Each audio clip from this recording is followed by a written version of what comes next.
पौराणिक हिंदू ग्रंथों में सप्त सिंधु यानी 7 पवित्र नदियों का उल्लेख है, जो वास्तव में अखंड भारतवर्ष के उत्तर पश्चिम के एक विस्तृत भौगोलिक क्षेत्र को दर्शाता है, जहां वैदिक काल में 7 नदियां बहा करती थी।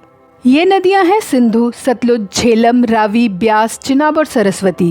इन नदियों द्वारा प्रवाहित क्षेत्र इंडस वैली सिविलाइजेशन का उद्गम स्थल रहा है, यानी ये नदियां प्राचीन सिंधु घाटी सभ्यता के केंद्र में थीं। दोस्तों, इन्हीं 7 पवित्र नदियों में से एक सरस्वती नदी का ऋग्वेद में 70 से अधिक बार उल्लेख सबसे शक्तिशाली नदियों में से एक के रूप में किया गया है, जिसके पानी का सेवन करते हुए ऋषियों ने वेद रचे और वैदिक ज्ञान का विस्तार किया। दोस्तों, प्राचीन भारतीय सभ्यता का आधार मानी जाने वाली सरस्वती नदी आज कहाँ गई? पौराणिक कथाओं के मुताबिक महाभारत काल में दुर्वासा ऋषि ने सरस्वती नदी को श्राप दिया था कि वह कलयुग आने तक लुप्त हो जाएगी। ऋषि दुर्वासा के श्राप का असर कितना रहा ये तो कहा नहीं जा सकता, लेकिन ये जरूर सत्य है कि सरस्वती नदी को कलयुग में आज तक किसी ने बहते हुए नहीं देखा। कुछ सोर्सेस के अकॉर्डिंग आज से हजारों साल पहले सरस्वती नाम से 1500 किलोमीटर लंबी एक नदी हुआ करती थी, जो हिमालय से निकलती थी और उत्तराखंड, पंजाब, हरियाणा, पश्चिमी राजस्थान और गुजरात से होकर अरब सागर में विलीन हो जाती थी। वहीं कुछ सोर्स बताते हैं सरस्वती नदी का उद्गम राजस्थान में अरावली पर्वत श्रृंखला से हुआ है और ये पूर्व की ओर प्रयाग में गंगा और यमुना से मिल जाती थी। महाकुंभ की मान्यता इसलिए भी अधिक है क्योंकि प्राचीन काल से ये माना जाता रहा है कि प्रयागराज में त्रिवेणी यानी गंगा, यमुना और सरस्वती का संगम होता है। सरस्वती नदी का ओरिजिन और एग्जैक्ट रूट हमेशा से अटकलों का विषय रहा है और कुछ बुद्धिजीवी इसे एक काल्पनिक नदी भी मानते हैं। हो सकता है कुछ लोगों के लिए सरस्वती एक पौराणिक नदी है और ये उनके आस्था का विषय है, लेकिन वैज्ञानिकों के लिए हमेशा से ये एक खोज का विषय रही है क्योंकि सरस्वती नदी के एग्जिस्टेंस के strong archaeological and scientific evidences मिले हैं। वैज्ञानिकों को सरस्वती नदी के एग्जिस्टेंस का अंदाजा 2 दशक पहले तब हुआ जब रिमोट सेंसिंग और सैटेलाइट इमेजरी जैसी नई टेक्नोलॉजी की मदद से एक सूखी हुई नदी का मार्ग और उसके बहाव का एक निश्चित पैटर्न दिखाई दिया था।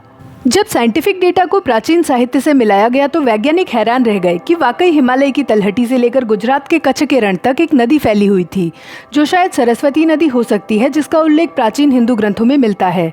हालांकि इसको सरस्वती नदी कहना जल्दबाजी होगी। ऑफिशियली इसको पैलियो चैनल कहा जाता है। सरस्वती नदी का एक्चुअल रूट और गायब होने के कारणों को अभी तक पूरी तरह से नहीं समझा जा सका है। कुछ थ्योरीज के अनुसार क्लाइमेट और जियोलॉजिकल चेंजेस के कारण 5000 ईसा पूर्व में सरस्वती नदी भूमिगत हो गई थी या थार के रेगिस्तान में सूख गई थी, या फिर ऐसा भी हो सकता है कि टेक्टोनिक मूवमेंट्स के कारण नदी का सोर्स ऑफ ओरिजिन हिमालय से अलग हो गया हो या इसका रूट मुड़ गया हो, जिसके कारण ये धीरे धीरे लुप्त हो गई, जिससे इस नदी के आसपास बसे सभ्यताओं पर असर पड़ा और हड़प्पाकालीन धोलावीरा जैसे शहर भी नष्ट हो गए। वैज्ञानिक डेटा और एविडेंसेस बताते हैं लगभग 4000 साल पहले सतलुज के प्रेजेंट डे घग्गर हरका घाटी से हटकर ब्यास नदी में मिल जाने की वजह से लगभग 1800 ईसा पूर्व तक सरस्वती नदी पूरी तरह से सूख गई थी। घग्गर हरका घाटी में रेत की रेडियोकार्बन डेटिंग से पता चलता है कि ये 9000 से 4500 साल पहले किसी नदी द्वारा जमा किए गए थे।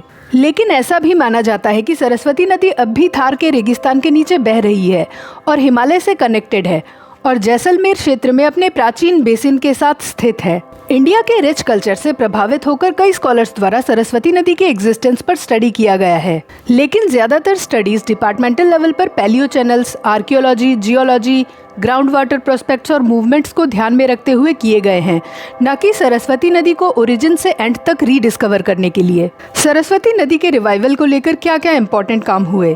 पहली बार 1874 में ब्रिटिश इंडियन आर्मी के एक medical surgeon Charles Frederick Oldham ने सबसे पहले सरस्वती नदी की पहचान की थी और सुझाव दिया था कि सतलुज घग्गर की घाटी से होकर कोई नदी थी और कच्छ के रण तक जाती थी।